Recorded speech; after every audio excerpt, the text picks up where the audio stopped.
Yes, good afternoon, Mr. Richards. Sorry, my lady, I didn't have my audio on then, so I didn't just hear what you said, but I suspect it was good I only said good afternoon. Yes. Yes. Good afternoon, my lady. It seems that you have correctly foreshadowed the absence of the respondent. Yes.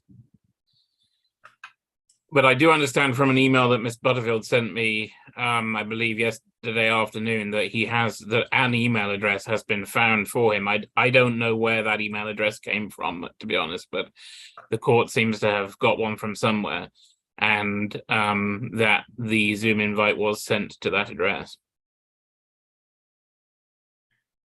And that was done yesterday. It was sent to me yesterday. I think the Zoom invite was sent to that address on the 4th of November, if I recall correctly. No, what was sent on the 4th of November was to Mr. Frumpkin. Oh. I think it was corrected yesterday. I see. My concern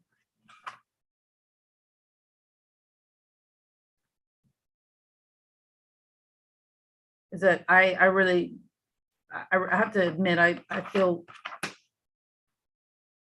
dubious about proceeding in the absence of the respondent on this kind of case.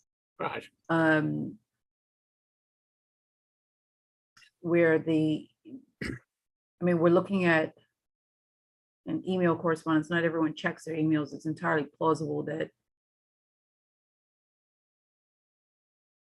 Yes. Well, if it was only sent One to would him think, sorry, go on. if it was only sent to him yesterday, then that does seem rather short notice. Yes.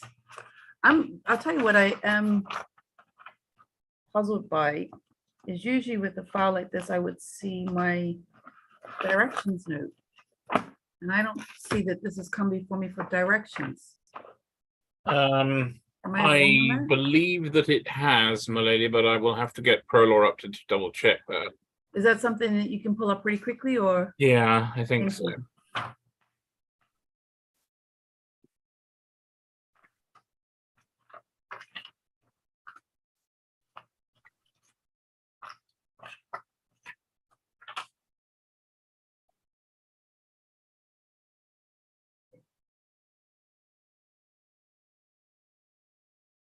So, according to our ProLaw, it was before your ladyship on the 26th of May. So that's the same day as the appeal that was heard yesterday. Right.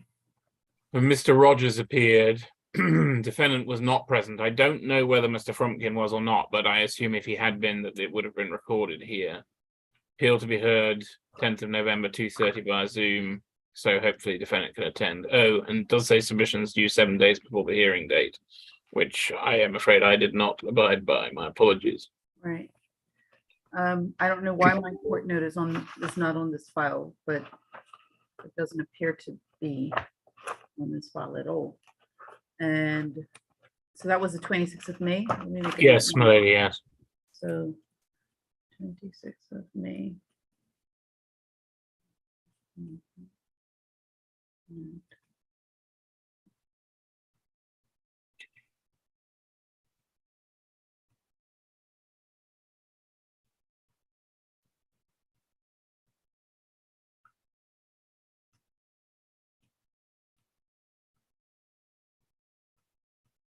You said Mr. Frumpkin was also an appearance?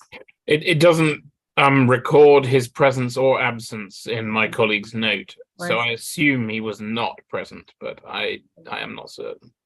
I have to confess, I don't have a memory, but mind you, 26th of May is some time back, so I wouldn't really want to draw from my memory at all. I have a recollection that Mr. Frumpkin informed the court that he was no longer instructed some time ago. I believe that he replied to the Zoom invite on Friday to that effect, but I think that he may also have communicated that earlier. But whether that was before the 26th of May or not, I'm afraid I don't know.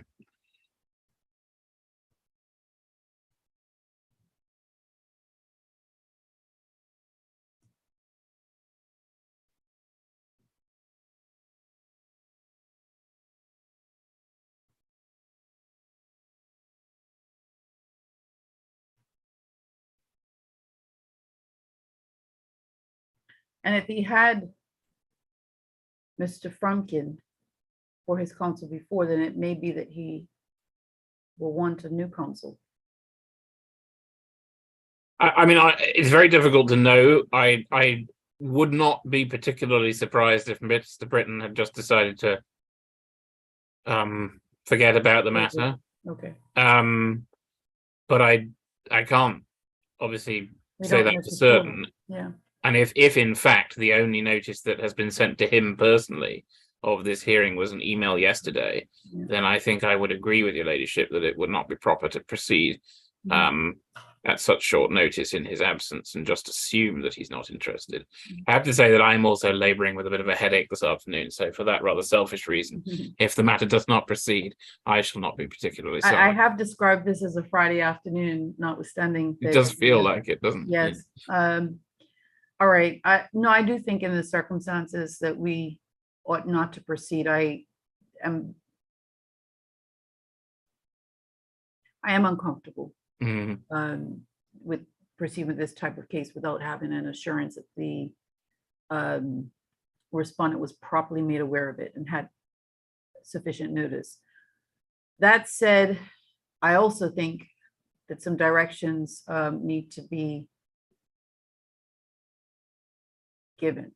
I can give you more direction. No, you can please, for a case like this, I should have some skeleton arguments from you. It's the Crown's appeal, whether he's represented or not. I think we should have some skeleton arguments from the Crown. Yes, I did actually send some written submissions to Miss Butterfield this morning, and since she had provided me with Mr. Britton's address, I did copy him in on them, but I've not received any acknowledgement. All right, that's good. I have not, for whatever reason, seen that. It may have been drawn to my attention and I missed it by email, but I definitely, let's see, I think the registrar. Oh, I see, they were below. Okay, they were attached. Okay, thank you. The registrar did draw that to my attention at 10:38 this morning. So I must have overlooked that. So Crown submissions are in.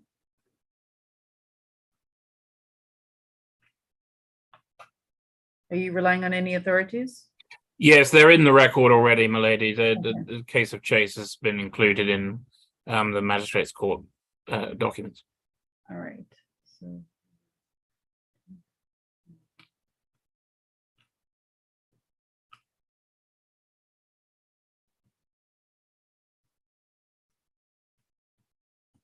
Should we just fix a date now and then just send out a notice of hearing to Mr. Britton? Yes, that makes sense to me, my lady. I have to tell you, we're in the new year, though. Very well.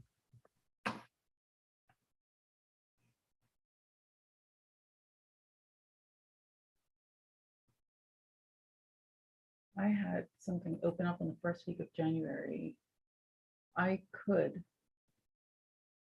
That looks like it's my week of appeals anyway. The first week of January, I'm dealing with 2 appeals already. So I can give you either Tuesday, the 3rd of January at 2:30, or a morning session on the Wednesday or the Thursday, which would be the 4th. I think I'd take the afternoon, my lady, because I might be able to do something else useful in the morning. So, okay. Yeah. All right. So I will, let's say Tuesday, the 3rd of January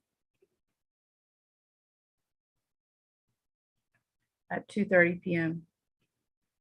2:20 at 2:30 p.m. And a notice of hearing to be sent and personally served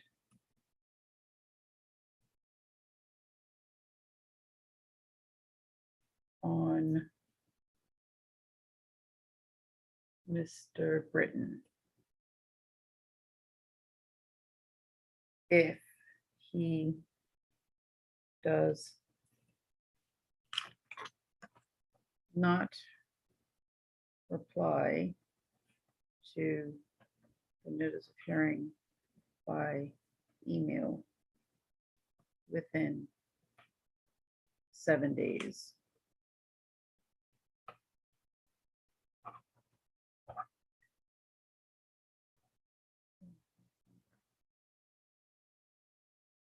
All right, as far as we can go for this afternoon, Mr. Richards, I hope you feel better Thank you. and have a good holiday weekend. Yes, you too, my lady. Thank you very All much. right, thank you.